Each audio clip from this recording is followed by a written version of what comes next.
October 12, 1943, over the Rhineland. A B-17 bomber named Misfortune was bleeding altitude, one engine dead, another on fire, the rest coughing black smoke into a sky filled with vapor trails and gunfire. 10 men were aboard, 145 kilometers from the English coast, alone over Germany. Below them, hundreds of white puffs of 88 millimeter flak hung like ghosts in the air.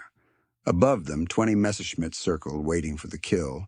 Flying cover at 2 o'clock high was Lieutenant James Howell, 25 years old, flying a Republic P-47D Thunderbolt. His aircraft was known among the squadron as Jersey Thunder, a 6-ton mass of aluminum, Pratt & Whitney power, and 8.50 caliber guns that could shred a fighter in seconds.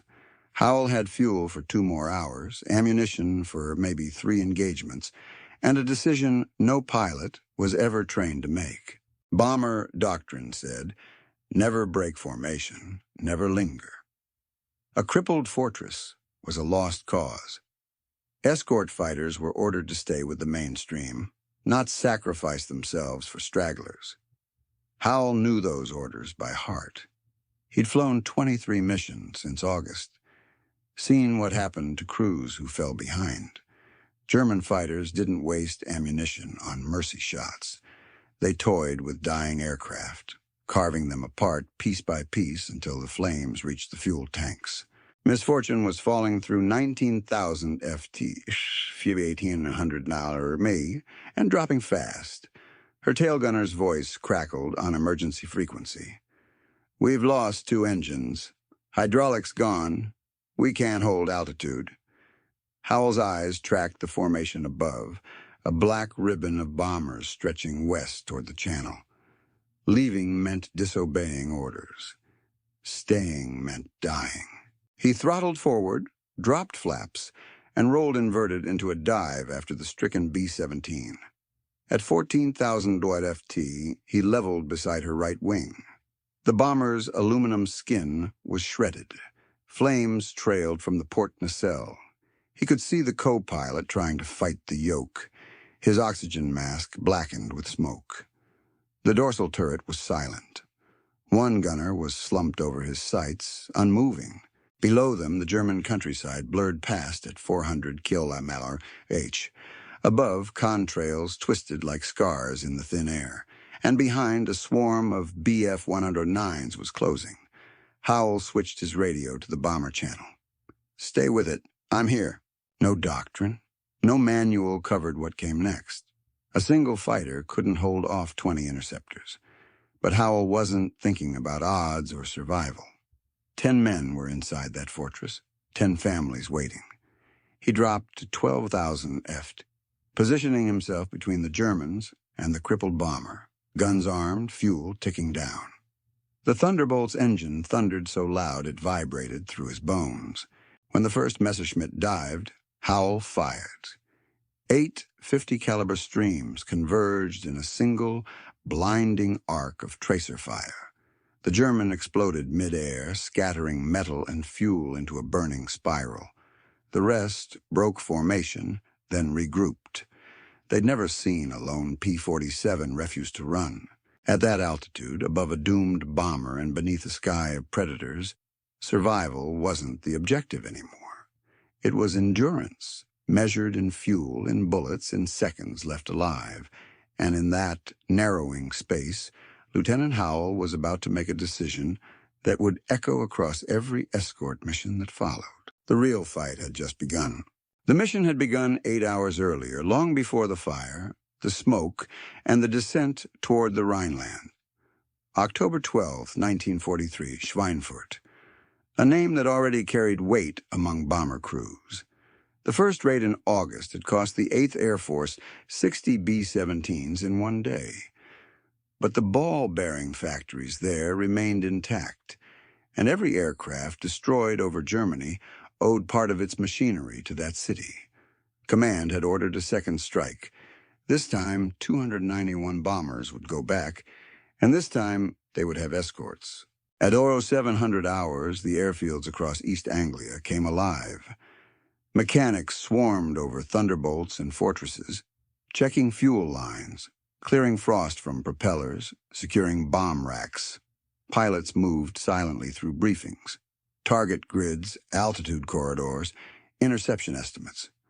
It was the routine of men who knew they might not return. Among the hundreds of names typed onto flight orders, 2 stood out to the 355th Fighter Group. Lieutenant Robert Hayes and Lieutenant Frank Morrison, co-pilot and pilot of Misfortune, and Lieutenant James Howell, the escort fighter assigned to their box. The formation plan was simple on paper. The P-47s would stay with the bombers until the German border, then turn back before fuel exhaustion. P-38 Lightnings from the 20th Group would pick up the escort duty beyond. But simple on paper rarely survived contact with the reality. In October 1943, weather scattered formations, radios failed under static, and timing between groups drifted by minutes that could mean life or death. Howell's group was scheduled to orbit near Koblenz for 15 minutes, covering any stragglers before heading home. By the time the bombers reached Schweinfurt, the German response was already organized. Radar stations along the Rhine tracked the incoming waves. Within minutes, more than 300 interceptors from Jagdgeschwader, 3, 11, and 26 were airborne, Messerschmitt Bf 109Gs and Focke-Wulf 190As, armed with 20mm cannons, attacking in disciplined climbing swarms. The Americans called them swarm waves. The Luftwaffe called them Sturmstaffel, storm squadrons. Both meant the same thing, coordinated slaughter. Misfortune dropped its payload at 14:28 hours, 4 500-pound bombs that vanished in the smoke rising from the city's northern industrial district. Seconds later, flak tore through its No. 3 engine. Fuel lines ruptured. Oil pressure dropped to 0. The aircraft lurched out of formation, falling behind. Bomber Command logged it as straggler probable loss. The other crews watched for a moment, then turned west, holding formation as doctrine demanded. At 14:33, Howell saw the smoke trail, a thin black line against the white cloud at $20,000 eft. He broke from his element, dove to investigate.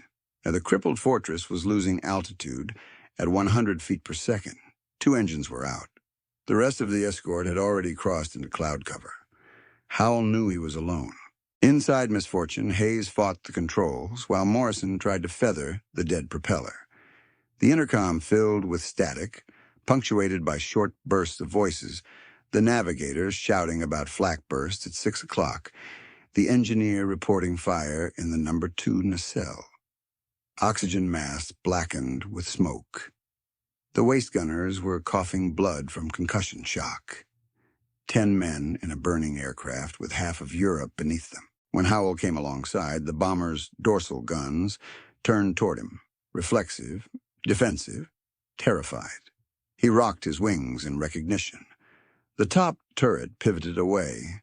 Morrison's voice finally came through, faint, distorted. "You've got fuel to spare, Thunderbolt. We don't. Don't waste it here." Howell replied with 5 words that would later appear in his after-action report, written in pencil on a wrinkled notepad. "I'm not going anywhere, boys." To the Luftwaffe pilots forming above, it was easy math. 1 dying bomber and 1 Thunderbolt to guard it. They didn't know Howell's guns carried 400 rounds per weapon, or that his engine could take punishment. Few aircraft could survive. They saw an opportunity for practice. At 14:50 hours, German radio chatter spiked. "Ein B-17 allein, ein Jäger bei ihm." 1 bomber alone, 1 fighter with it. Orders went out from Jagdgeschwader. 26, intercept, destroy. 20 aircraft adjusted course. In the freezing air above the Rhine, with both sides committed, the fight was no longer about the target or the mission plan. It was about time, how long one man could hold a circle of steel around 10 others. At 14:57 hours, Howell's fuel gauge ticked below 1/3. He looked once at the bomber's burning wing and once at his watch.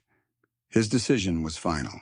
The sky above the Rhineland was about to become a single, moving front line. At 14:59 hours, the first attack came out of the sun. 6 Focke-Wulf 190s dropped from 25,000 feet, 7,600 meters, straight through the bomber's altitude band. Their wings glittered silver against the haze. To Howell, it was pure geometry. Closing speed 480 kilometers, 772 km/h, firing range 600 yards, 550 meters, convergence window 3 seconds. The Thunderbolt's canopy vibrated with the shock wave of passing shells. Flak bursts flickered like camera flashes in the thin air. The B-17's formation was gone. It was just Misfortune and the lone P-47 circling in a cone of exhaust and contrails. Howell nosed down, diving at the attackers. The altimeter spun through 16,000 feet. The first 190 overshot its firing pass. Howell rolled upright, pulled the trigger, and the Thunderbolt spoke in its native language. 8 synchronized Browning M2s hammering at 1,200 rounds per minute. A line of red tracers walked across the sky, caught the German fighter at 400 yards. The impact shredded its right wing root. The 190 disintegrated, tumbling through its own debris field. Howell's canopy filled with burning fragments. He pulled hard left, compressing under 5 Gs. The second 190 fired blind bursts at him, but overshot the turn. The others regrouped in pairs, circling like wolves waiting for the next run. Inside Misfortune, the tail gunner shouted through static, "One of them's down! God almighty, he's hit one!" The celebration was brief. Hydraulic pressure was bleeding away. The aircraft's flaps were jammed half open, dragging them down toward 13,000 feet. The left wing was streaked with oil, smoke pouring in a ribbon behind. Howell moved to cover position, 30 yards off the bomber's tail, slightly below and right. It was the most dangerous place in the sky, and he knew it. The second wave of fighters came in low, 2 Messerschmitt Bf-109Gs armed with 20-millimeter cannons. They coordinated their approach, one diving from 5 o'clock high, the other sweeping from 7 o'clock low. Howell banked toward the upper threat, fired short bursts, forcing the lead 109 to break off. The second stayed on course. Howell rolled inverted, dove beneath the bomber, then pulled vertical through the contrails. He came up behind the trailing 109 and fired. 2-second burst, impact. The German exploded in a halo of burning fuel. The Thunderbolt's guns were almost empty now, less than 120 rounds per barrel. Howell toggled his auxiliary tank. Fuel transfer sluggish. Oil pressure steady, but low. He had 20 minutes before the math ended his fight. The next German formation arrived in disciplined pairs. 4 fighters, 109s again, climbing from the west. Howell recognized the maneuver. Lufberry reversal, a high-side attack using altitude advantage. He knew the counter. He shoved the stick forward, dove toward the ground. The P-47 was heavier than any fighter in the sky, but its mass was its weapon. At 500 mm, 805 km/h, gravity became armor. The Germans followed, trying to line up for the shot. At 2,000 feet, 610 mm, Howell pulled back on the stick. The Thunderbolt's wings screamed under the stress. The G-forces pinned him into the seat. 109 couldn't pull out in time. Its wingtip clipped the air compression wake and tore off. The aircraft cartwheeled into the ground. The others broke off. Howell leveled out barely 300 feet above the fields, trees flashing beneath his canopy. His altimeter spun upward as he climbed back toward the bomber's smoke trail, now distant, faint, almost lost in the haze. He caught it again at 9,000 feet. Misfortune was still airborne, engines coughing, losing altitude by the minute. In the top turret, Sergeant William Traynor tracked the Thunderbolt below and whispered into his oxygen mask, "He's still here. My God, he's still here." The Luftwaffe fighters regrouped again, this time in a coordinated arc, 6 aircraft forming a semicircle behind the bomber. Howell climbed to intercept, drawing their attention. He fired at maximum range, knowing the rounds would miss, but forcing them to scatter. 2 turned on him. Cannon shells streaked past his left wingtip. The thunderbolt shook with each near miss. Howell pulled into a climbing spiral, forcing them upward into thinner air where the big radial engine gave him the edge. He rolled out, dived, and raked 109 from canopy to tail. The German burst into fire, the pilot ejecting too late. The other broke off, its ammunition exhausted. For 12 minutes, the sky above the Rhineland became a single violent equation: energy, angle, and resolve. The Thunderbolt was bleeding fuel, ammunition, and altitude, but it was still flying. Misfortune was still alive. Howell keyed his radio to the bomber channel. "Keep her straight, boys. You got 12 more miles to the river." The reply came through smoke and interference. "We're still with you." The fight wasn't over, but for the first time in 20 minutes, survival looked possible. The Rhine stretched below them, silver and indifferent. At 13 hours, Misfortune crossed the river, trailing 2 smoke plumes that stretched for kilometers across the cloud layer. Howell held position above her, banking left and right every 30 seconds to scan the sky. Each maneuver cost fuel. Each burst of fire drained ammunition he no longer had to spare. But leaving meant the bomber would die. 90 miles, 145 kilometers, separated them from the English Channel. For a fully loaded P-47, it meant 35 minutes of flight time. For a damaged one with ruptured tanks, it meant a slow, inevitable glide toward the sea. Howell checked his gauges. 70 gallons, 265 liters remaining. At cruising power, that was 20 minutes. He throttled back and climbed to 11,000 feet, 350 meters, to buy altitude in exchange for time. Below, the bomber staggered along at 185 mph, 298 km/h. Inside, the crew had extinguished 1 engine fire, sealed a hydraulic leak with rags, and cut power to the tail turret to save fuel for the surviving motors. The oxygen system had failed. Every breath was shallow and freezing. Lieutenant Morrison fought the yoke with both hands. Hayes monitored engine temperatures that refused to stabilize. Each minute was an hour. From the west came a new formation: 8 Messerschmitt 109Gs climbing through broken cloud. Howell spotted them first, radioed the warning: "Bandits, 2 o'clock high, closing fast." He didn't wait for acknowledgement. The Thunderbolt banked sharply, dove to intercept. Tracers crossed through the sunlight. His remaining ammunition belts clattered empty faster than he could count. One 109 passed within 30 meters of his wingtip, riddled with holes from a deflection burst. The German's tail sheared away. The aircraft tumbled into cloud. Another 109 fired, grazing Howell's right aileron. Shrapnel pierced the cockpit glass. The Thunderbolt shuddered violently, control stiffening in the right wing. Howell kicked the rudder, leveled out, kept firing until both guns on his right side clicked dry.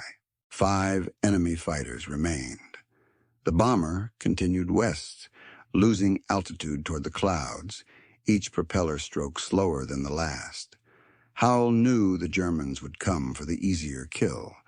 He stayed above them, forcing the enemy to split attention between him and the straggler. The Luftwaffe chatter crackled across open frequencies, clipped and confident. "Der Jäger bleibt bei ihm. Nimm zuerst die Festung." The fighter stays with him. Take the fortress first. Howell understood enough German to know what was coming. They were going for the bomber. He pushed the throttle forward until the manifold pressure hit red line. The engine roared, the entire airframe trembling with torque. He dropped through cloud, emerging 100 feet, 30 meters, above the B-17's tail, flying inverted to keep his guns aligned. The lead Messerschmitt broke into firing position. Howell fired his last 50 rounds in a single, continuous burst. The tracers cut straight through the Germans' engine block. The 109 disintegrated in fire. Howell pulled up sharply, flipped level, and rolled to engage the next. Empty guns now, only bluff and aggression left. He banked hard toward the formation, forcing the enemy to scatter rather than risk collision. Inside the fortress, Hayes saw the Thunderbolt charge straight through the attacking fighters. "He's out of ammo," someone shouted. "He's scaring them off with his damn wings." The crew watched as the massive fighter corkscrewed between the Germans, using its own turbulence as weapon. Every second Howell drew their attention was another second for misfortune to limp westward. At 15:27, the remaining Messerschmitts disengaged, low on fuel themselves. They turned south toward Bonn, leaving Howell and the bomber alone over the haze. The Thunderbolt's fuel warning light flickered yellow. He switched to the reserve tank. 12 gallons left, not enough to reach England. He knew it. He keyed his transmitter. "You're almost to the coast, boys. Keep her steady. Don't climb. Just hold what you've got." Hayes answered. "We're down to one engine. You can go. We'll try for the channel." Howell didn't respond. He pulled alongside the cockpit. The bomber crew could see him clearly now, helmet off, face gray with exhaustion, one hand raised in salute. Then he turned the Thunderbolt east, away from safety, toward a single dot on the horizon, another incoming group of enemy fighters. He had no ammunition left, almost no fuel. But every enemy he drew away from that burning bomber meant lives saved. For 10 minutes, misfortune descended alone through the cloud deck, leaving the sound of gunfire behind. The surviving gunners would later swear they saw Howell's Thunderbolt still climbing, still turning into the attack even as smoke trailed from its wingtips. By the time the bomber reached the North Sea, no German fighters remained in sight. But above the Rhine, one P-47 was running on fumes, trapped between altitude, distance, and the arithmetic of duty. And the math was running out. At 15:33 hours, both cockpits, one in the wounded B-17, one in the battered Thunderbolt, faced the same truth. Fuel was gone, ammunition gone. Only endurance remained. In misfortune, Lieutenant Frank Morrison steadied the control column with both hands, sweat freezing inside his oxygen mask. Lieutenant Robert Hayes called engine temperatures aloud like a prayer. "Number 1, steady. Number 2, dying." Behind them, the navigator packed morphine into the wounds of the radio operator. The waist gunner's hands were burned black from extinguishing an earlier fire. The dorsal turret was dead. The bomber's interior smelled of hydraulic fluid and cordite. 10 men, 3 still bleeding, 8,000 feet above a hostile country. Outside, Howell circled once to assess the situation. The Thunderbolt's engine was coughing at low manifold pressure. The fuel gauge needle hovered above empty. He calculated distance to the English coast, still 85 kilometers, and range at current consumption, barely 70. The numbers didn't match. Even throttled back, he would never make landfall. He radioed the B-17. "I'm bingo on fuel. You've got fighters climbing behind you." Hayes answered, calm and raw. "You've done enough. Go home." Howell looked over his shoulder. 6 BF-109s were rising from the haze, spreading into a pincer. One group high left, one low right, the classic converging trap. He could flee west, gain altitude, and let them chase the bomber. Or he could meet them head-on and buy the crew a chance to reach the water. He made his choice. The Thunderbolt rolled inverted and dived through 4,000 feet in 10 seconds. Airspeed passed 480 medium ramp, 772 km/h. The German formation split instantly, startled by the suicidal angle of approach. Howell fired a 1-second burst, the last ammunition in his auxiliary guns, and rammed straight through the center of the pincer. Tracers laced across the sky. One 109 shattered mid-turn. the others breaking away to avoid collision. Howell pulled vertical, his radial engine howling, smoke streaming from the cowling. In the bomber, Hayes shouted over the intercom, "He's hit one! My God, he's still fighting!" But it wasn't fighting anymore. It was sacrifice measured in seconds. Three 109s regrouped and came again, diving on the Thunderbolt's 6 o'clock. Howell jinked right, then left, forcing them to overshoot. He fired his empty guns anyway, then bright muzzle flashes without bullets, a bluff that worked. The lead German pilot, mistaking it for live fire, broke off and climbed away.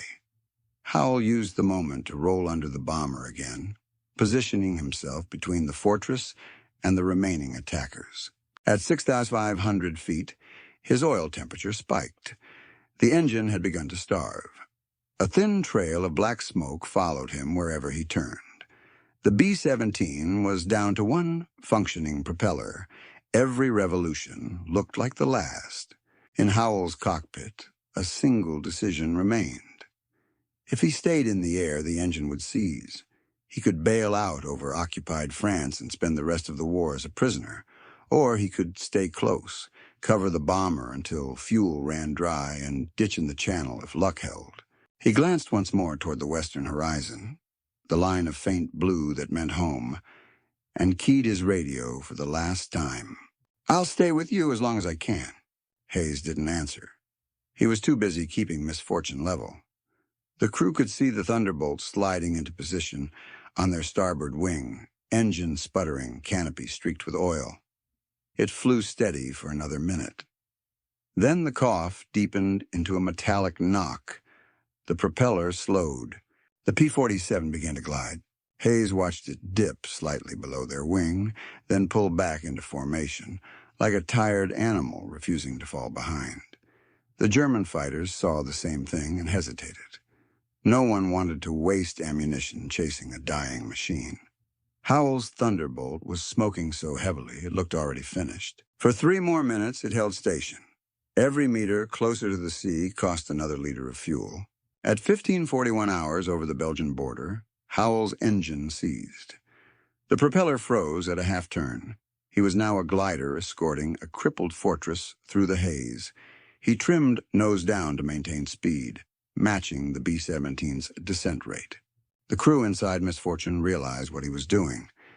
The tail gunner, barely conscious, whispered to no one in particular, "He's staying with us." When the bomber finally broke through the cloud layer, the gray line of the channel lay ahead. Rough water, cold wind, and the last stretch of home. Above that steel horizon, one powerless Thunderbolt kept gliding, wings steady, leading the way west. At 1549 hours, the channel appeared through a break in the cloud deck, a vast gray plain of water reflecting no color, only light. Misfortune was barely flying, one engine turning, propeller blades warped from vibration. The bomber's shadow flickered across the waves at 2,200 feet, 365 meters. Behind and slightly below, the P-47 Jersey Thunder floated in formation, engine dead, prop windmilling in silence. It looked almost serene, the way a dying machine sometimes does before gravity remembers. The air temperature outside was 10 degrees. Water below, 50 degrees. Survival time for a downed pilot in those conditions, between 12 and 18 minutes. Howell knew the numbers. He had read the training manuals, signed the survival charts, and carried the tiny folded card in his flight jacket that said the same thing. If you ditch in the channel, do not expect rescue within the hour. But he also knew Misfortune wouldn't make landfall. The B-17's last functional engine was coughing smoke with every rotation. The intercom inside the bomber carried short, panicked fragments, fuel line broken, tail controls jammed, altitude dropping at 300 FT per minute. Hayes ordered the crew to prepare for ditching, remove boots, tighten life vests, secure the wounded. The navigator tore pages from his logbook and wrote coordinates in pencil. 49 degree N, 1 degree E. Howell stayed above them until 900 feet. He keyed the emergency channel. B-17 breaking up. I'm ditching alongside. Tell ASR they've got 2 rafts to find. No one answered. Radio range was gone. The sea rose fast. He extended landing flaps manually. The hydraulics had bled out long before. The Thunderbolt's massive weight made it one of the hardest fighters to ditch. Its nose-heavy design meant a perfect approach or certain death. He trimmed for 120 stenars map, 193 km/h, shallow descent angle just above stall. The altimeter spun through 300 ft. Howell pulled harness straps tight, jettisoned the canopy, locked his elbows, and rode the silence. Impact. The first hit slammed him forward against the straps. The propeller struck the surface and shattered instantly. A column of water exploded across the cockpit. The Thunderbolt skipped once, nose buried, tail whipped over, and the aircraft slid half submerged before stopping dead. Howell's head struck the gun sight. Darkness for a second. Then the taste of salt and smoke. He came to underwater, still strapped in. The cockpit was flooding. He reached for the quick release, missed, tried again. Harness free. Cold hit like electricity. His flight suit ballooned with water as he clawed toward the surface. The current spun him twice before he broke through. The Thunderbolt's tail was already sinking. He kicked away, lungs burning, watching the machine disappear. 8 tons of steel and memory sliding beneath the gray. 50 yards ahead, Misfortune hit the sea. The bomber's undercarriage tore away on impact. The fuselage broke behind the wing root. Spray and debris shot skyward. For a moment, Howell saw the nose still intact, cockpit windows glinting. Then it, too, began to settle. He swam toward the wreckage, gasping in the cold. The water numbed his hands within a minute. Somewhere near the tail, an inflatable life raft burst free, triggered by the plane's automatic release. Howell reached it, pulled himself aboard, body trembling uncontrollably. He looked back toward the bomber. The nose section was gone, but small yellow figures were surfacing. The crew, their Mae West vests half inflated. He counted 1, 2, 4, 7. The 10th never appeared. Howell paddled closer, shouting names through the wind. The waves swallowed his words. He reached the nearest survivor, Hayes, bleeding from a cut across his scalp. The pilot clung to a floating hatch cover, face pale. Howell dragged him onto the raft, then helped another, the navigator, coughing water. They hauled in 2 more men until the raft sagged under weight. Each survivor stared at the empty horizon, expecting another explosion, another attack. But the sky stayed silent. Above, the vapor trail from their fight had already drifted east, dissolving into cloud. At 16:02, Howell took inventory. 7 men aboard, 1 clinging to the side, 1 motionless in the distance. He pulled until his arms failed. The last figure sank without a ripple. Silence, then only wind. He looked down at the sea, metallic, endless, indifferent. The Thunderbolt was gone. The bomber gone. 9 men alive in a 6-foot raft drifting west on tide and luck. The emergency kit contained flares, a signaling mirror, 2 rations of water, and a single roll of bandage. Hayes's voice cracked. They'll see the smoke. Rescue will come. Howell didn't answer. He was watching the sun slide behind the clouds, calculating drift rate, light left, and how fast the body loses heat at 10 degrees Celsius. He wrapped his arms around the shivering men and fixed his eyes on the western horizon. Every minute they stayed alive was a victory the enemy couldn't erase. At 16:09 hours, 30 kilometers north of Cherbourg, a Royal Air Force radar station detected an irregular reflection moving west at 2 knots. At first, the operator logged it as debris, metal fragments drifting after the Schweinfurt raid. Then a second echo appeared, faint but steady, tracking parallel. 2 signals, 500 meters apart, both moving. He hesitated, then called it in. Possible downed aircraft.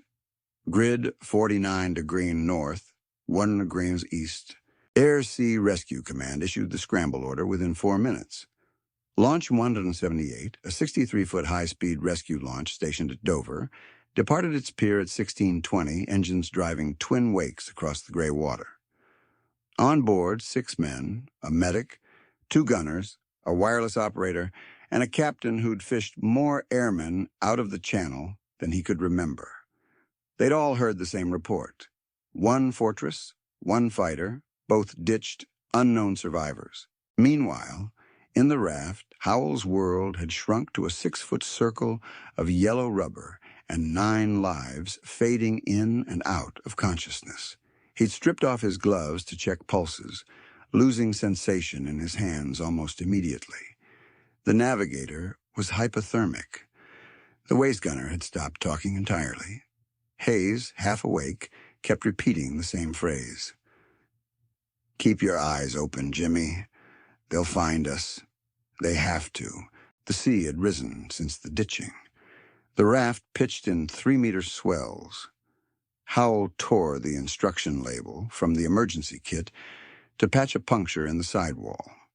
Every few minutes he reached for the flare pistol, then lowered it again, waiting for a nightfall when the light would be visible farther. The horizon offered nothing. No ships, no contrails, no sound except wind.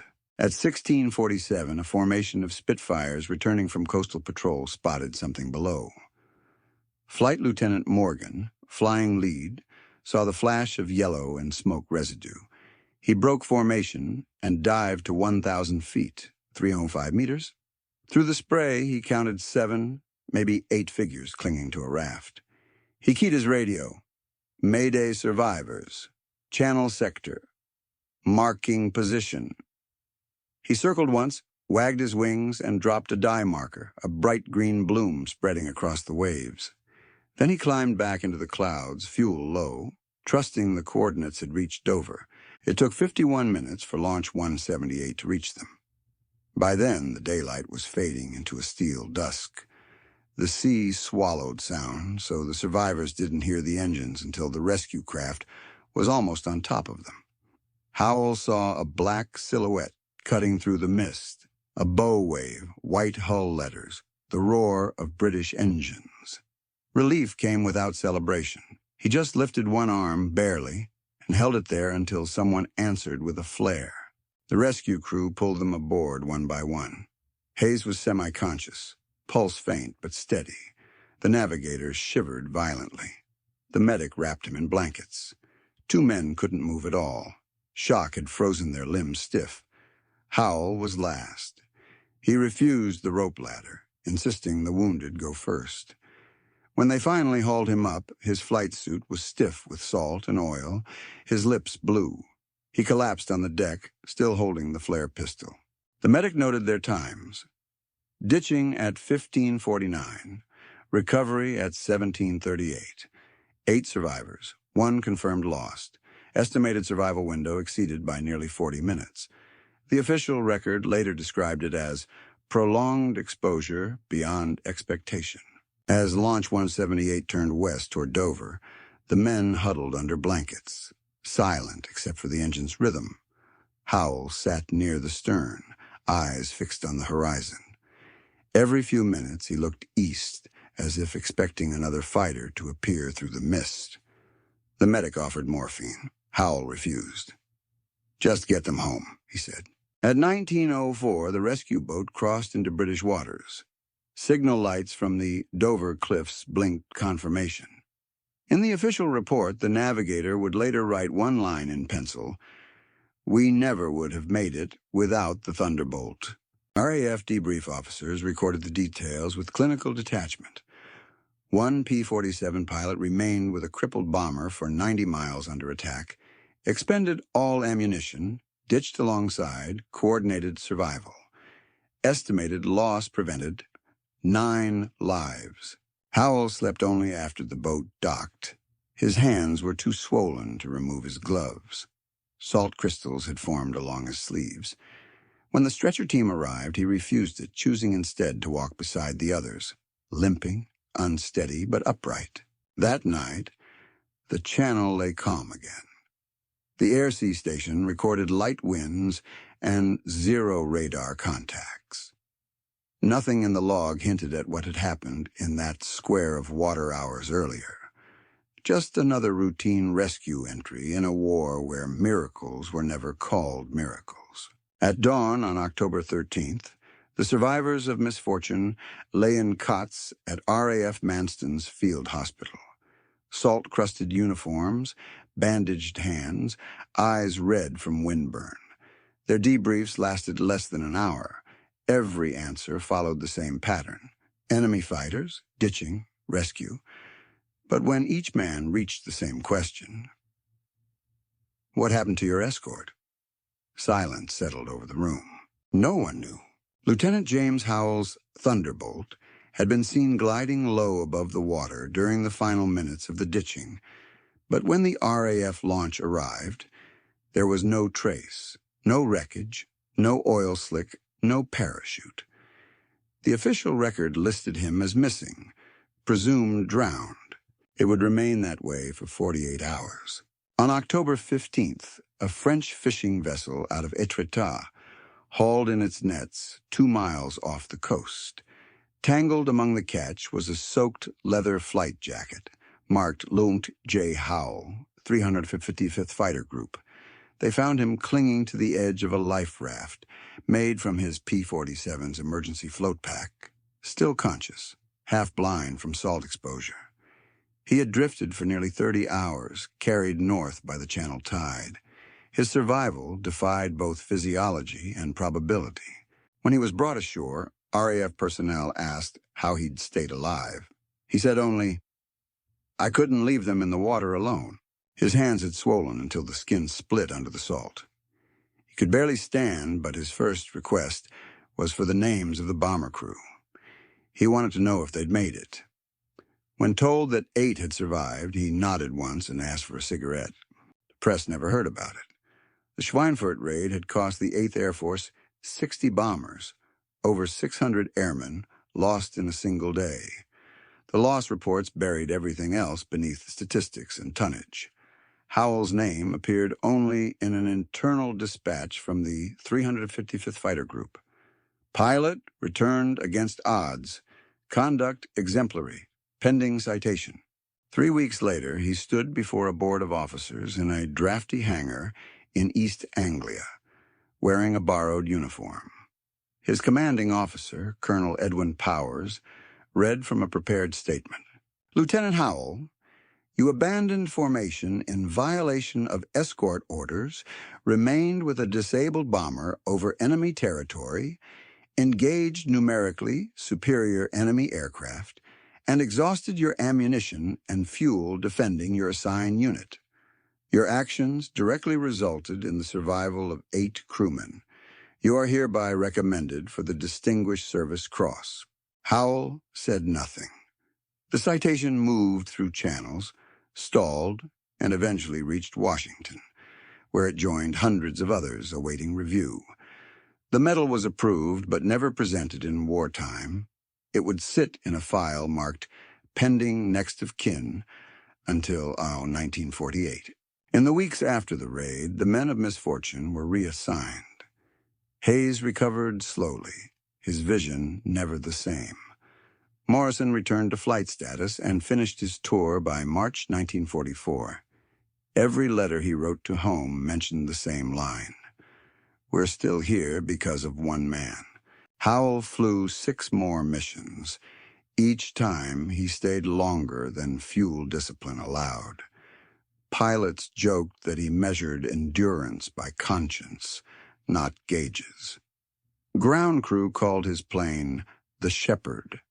He laughed once, briefly, but the sound was hollow. In December 1943, his Thunderbolt suffered a coolant failure over the North Sea. He bailed out, was rescued again, alive, shivering, furious.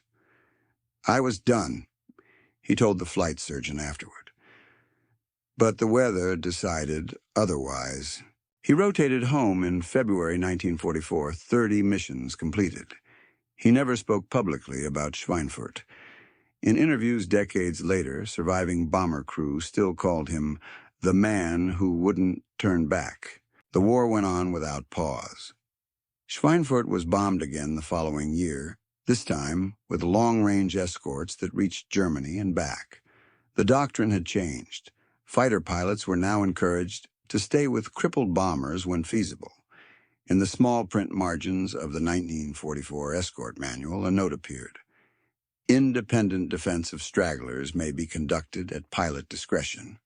No names attached, but the pilots knew who had ridden it in sweat, fire, and salt water. By war's end, Howell had flown 73 missions, received the Distinguished Flying Cross, the Air Medal with Oak Leaf Cluster, and, belatedly, the Distinguished Service Cross he'd never collected. The citation's closing line read, "By remaining with his assigned aircraft until fuel exhaustion, Lieutenant Howell demonstrated the highest traditions of valor and duty." Numbers faded. Statistics filled ledgers. But in the squadron's ready room, the story stayed alive.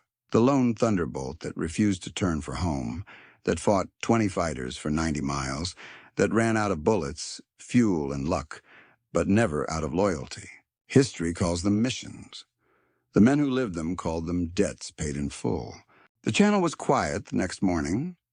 A new formation of B-17s crossed the same airspace at 20,000 feet, 6,100 meters, their contrails drifting like pale scars across the autumn sky. No one in those bombers knew that. Hours earlier, a single fighter and a single fortress had burned that same line into history. In every war, acts of courage vanish into the arithmetic. Fuel consumed, sorties flown, tonnage dropped, lives lost.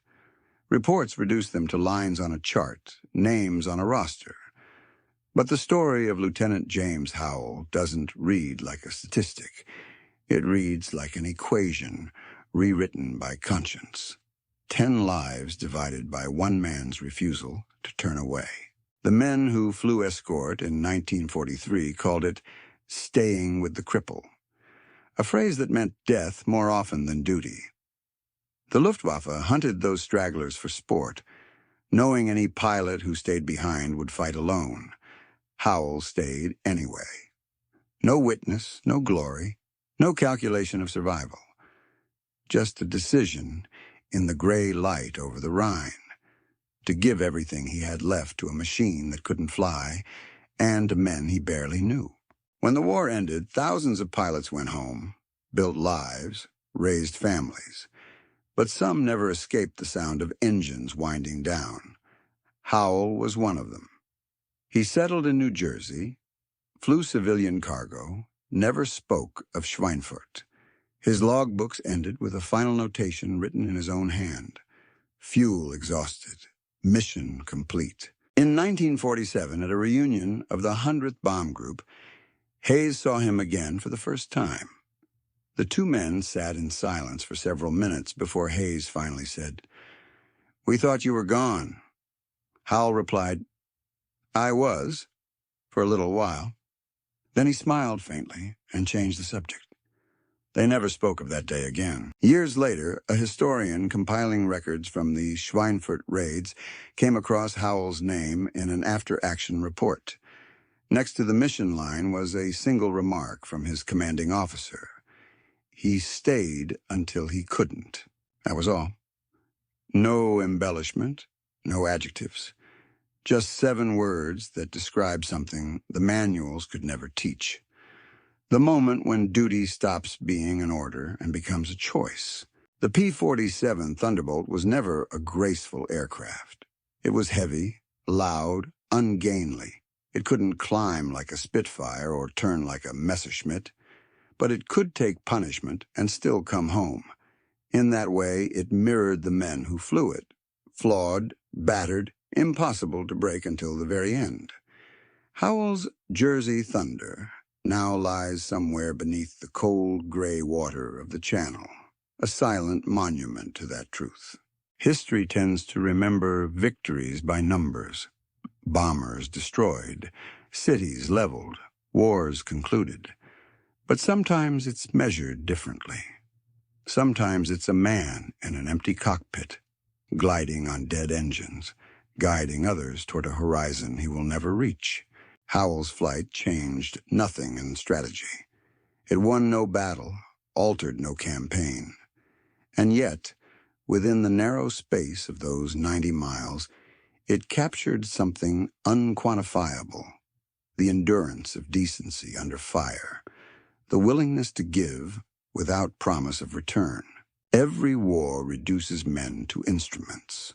Orders strip choice, fear erases self. But occasionally, someone decides otherwise. Not for medals, not for witnesses, simply because it's what ought to be done. Howell didn't fight for victory that day. He fought against indifference, the quiet arithmetic that says one life is worth less than 10. He lost his engine, his guns, his chance to go home, and he never hesitated. That kind of courage doesn't belong to any nation or uniform. It belongs to everyone who has ever chosen to stand between danger and someone else's survival. So when we speak of heroes, we often think of triumphs. But perhaps heroism is quieter than that. A moment when a man decides that another's life matters more than his own comfort, his own orders, his own safety. And maybe that's what duty really is: doing the right thing when no one will ever know. Stories like Howell's remind us that heroism often disappears beneath statistics. If you believe more people should hear them, share this story and tell us in the comments what courage means to you.